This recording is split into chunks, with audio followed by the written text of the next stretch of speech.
December 18th, 1944. The Pacific Ocean. 3 destroyers are capsizing.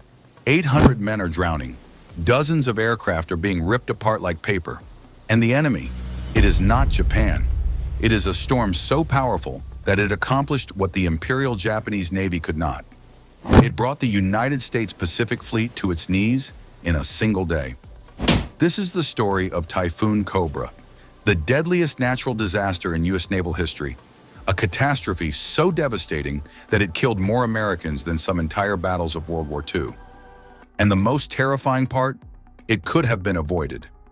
I am going to tell you how overconfidence, outdated technology, and one admiral's fateful decision led to one of the darkest chapters in American naval history, a disaster that the military tried to keep quiet for decades. December 1944. The war in the Pacific is reaching its climax. Admiral William "Bull" Halsey commands the Third Fleet, the most powerful naval force ever assembled. We are talking about nearly 100 warships, 8 fleet carriers, 6 battleships, hundreds of aircraft, over 60,000 men. They have just finished supporting the invasion of the Philippines. General MacArthur has returned, just as he promised. The Japanese Navy is crippled. Victory seems inevitable. But there is a problem. The fleet is running low on fuel. These massive warships, these floating cities of steel, they are thirsty, destroyers especially. They burn fuel at an incredible rate, and they need to refuel every few days during active operations. So Admiral Halsey orders a refueling rendezvous. It should be routine. The Third Fleet has done this dozens of times. Giant tankers pull alongside warships, connect fuel hoses while both ships steam forward and pump thousands of gallons of oil across the gap. At sea, in the middle of the ocean, while moving. It is dangerous even in calm weather, but the forecast looks acceptable, so they proceed. What Halsey does not know is that nature is about to teach the United States Navy a lesson in humility that will never be forgotten. December 17th, the refueling begins, but something is wrong. The seas are rougher than expected, ships are rolling heavily, fuel hoses keep breaking. The operation is taking too long, and then the reports start coming in. A tropical disturbance, southeast of the fleet. But here is the critical problem. In 1944, meteorology is primitive.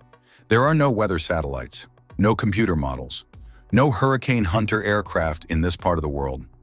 Naval weathermen are making predictions based on barometric pressure readings, wind observations, and educated guesses. They are trying to track a typhoon using technology that would not be out of place in the 19th century. The storm is there. But where exactly? Where is it heading? How strong is it? Nobody knows. Halsey faces a decision. Does he abandon the refueling and run? Or does he continue the operation, complete the mission, and trust that they can avoid the storm? Remember, this is Bull Halsey, aggressive, bold. The man who said, hit hard, hit fast, hit often. The admiral who has never backed down from a fight. He is not about to run from weather. Halsey makes his choice. They will complete the refueling. They will change course to avoid the storm. Problem solved. Except the storm does not cooperate. Because what Halsey does not realize is that this is not just a typhoon. This is a monster, a compact, violent super typhoon with winds exceeding 150 miles per hour, and it is moving in an erratic, unpredictable path. And the Third Fleet is sailing directly into its maw. December 18th. Morning. The sky turns dark. The wind begins to howl. The barometer plummets, and then all hell breaks loose. Imagine waves as tall as 6-story buildings, walls of water, gray and furious, crashing over the bows of destroyers. Wind so powerful it is ripping radar antennas off ships. Rain so thick you cannot see 50 feet in any direction. The smaller destroyers, ships like the USS Hull, the USS Spence, and the USS Monaghan, they are in serious trouble. These Fletcher-class destroyers were designed to hunt submarines and screen the fleet. They are 376 feet long, but they sit low in the water. And remember, they were supposed to refuel. Many of them are running on near-empty tanks. This is a death sentence. An empty fuel tank means the ship is too light. The center of gravity is too high. Physics becomes the enemy. Each wave that hits pushes the ship over. Normally, the ship would roll back upright, but not today. The USS hull rolls to 70 degrees, then 80. Men are holding on for their lives. Equipment is breaking loose, sliding across decks, smashing through bulkheads. The ship is becoming a tumbling death trap. And then she goes past 90 degrees. She capsizes. 350 feet of American steel, upside down in the Pacific Ocean. Hatches that should let men escape are now underwater. Pockets of air trapped inside are the only things keeping some sailors alive. But not for long. The USS Spence follows, then the US Monahan. 3 destroyers, gone in hours. But the nightmare is not over. On the aircraft carriers, planes are breaking loose. These are multi-ton aircraft secured with chains and cables. But the wind does not care. The ship's rolling does not care. The chains snap. The planes start sliding across the deck like toys. Some crash into other planes. Some smash through the sides of the ship and disappear into the ocean. Some rupture their fuel tanks and suddenly you have fires. On a ship, in a typhoon, with aviation fuel spreading across the deck. Men are being washed overboard by the dozens. Once you go over the side in these conditions, you are gone. No one can rescue you. The ships cannot stop. They cannot even see you. You are just gone. Officers on bridges are watching their instruments and realizing they are recording conditions that should not be possible. Wind speeds that max out their gauges, roll angles that should mean the ship is sinking, waves that physics says should not exist. One officer will later say, "We were not fighting the enemy, we were fighting God." And for 24 hours, it looks like God is winning. December 19th, the storm finally passes. The Third Fleet takes stock. 3 destroyers sunk. 790 men dead or missing. Nearly 200 aircraft destroyed or damaged beyond repair. Multiple ships with severe structural damage. Carriers with buckled flight decks. Cruisers with smashed superstructures. The most powerful fleet in the world looks like it has been through a major naval battle, except the enemy never fired a shot. Admiral Nimitz, Commander-in-Chief of the Pacific Fleet, orders an immediate inquiry. He appoints a board of investigation, and the questions they ask are brutal. Why did we not detect the storm earlier? Why did we sail into it? Why were ships not properly ballasted? Why did we prioritize the mission over the safety of the fleet? Admiral Halsey is called to testify. Bull Halsey, the hero of the Pacific, the man on the cover of Time magazine, is facing a court of inquiry for losing 3 ships to weather. The board's conclusion is damning but measured. They criticize the decision-making. They note the failures in weather prediction. They point out that ships were improperly ballasted for heavy weather. But they also recognize the limitations of 1944 meteorology. They acknowledge the pressure Halsey was under to maintain operations. They understand that in war, risk is constant. Halsey receives a reprimand. Not a court-martial, a reprimand. Some think he got off easy. Others think he was a scapegoat for systemic failures. But here's the thing that should terrify you. It happens again. June 5th, 1945. 6 months later, another typhoon. Another admiral's decision, another disaster.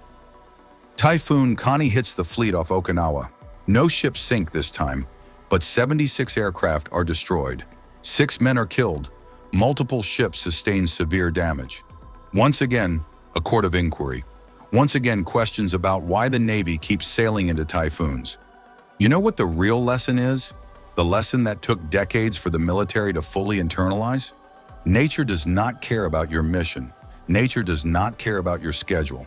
Nature does not negotiate. After Typhoon Cobra, the Navy revolutionizes its approach to meteorology.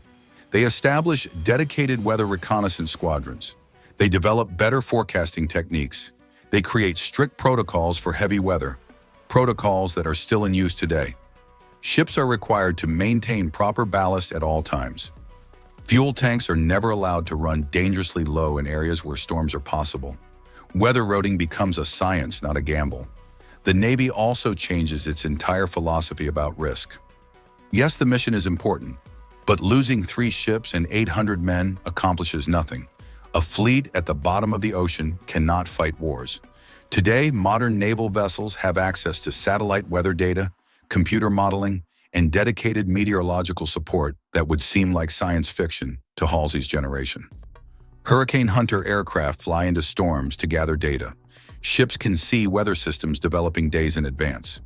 But even with all this technology, the Navy treats tropical cyclones with profound respect. Because they remember December 18, 1944? Here is what haunts me about this story.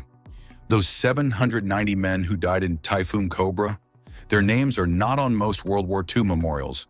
There is no famous photograph of their sacrifice. No Steven Spielberg movie about their last hours. They drowned in the darkness, in mountainous seas, hundreds of miles from land, fighting an enemy they could not shoot at. Some went down with their ships. Others survived the sinking only to die of exposure in the water, waiting for rescue that came too late or never came at all. The official casualty count from Typhoon Cobra exceeded the American losses at the Battle of Midway, one of the most famous naval battles in history. But most Americans have never heard of it. Why? Because it was embarrassing. Because it revealed vulnerabilities. Because it was a disaster that suggested maybe, just maybe, the United States Navy was not invincible. But the sailors who survived never forgot. The families of the men who died never forgot. And the Navy, to its credit, learned. Today, Typhoon Cobra is studied at the Naval Academy. It is part of officer training. It is a case study in decision-making under uncertainty, the limits of human knowledge, and the terrible price of hubris. There is a memorial at the Navy Memorial in Washington, D.C., a small plaque.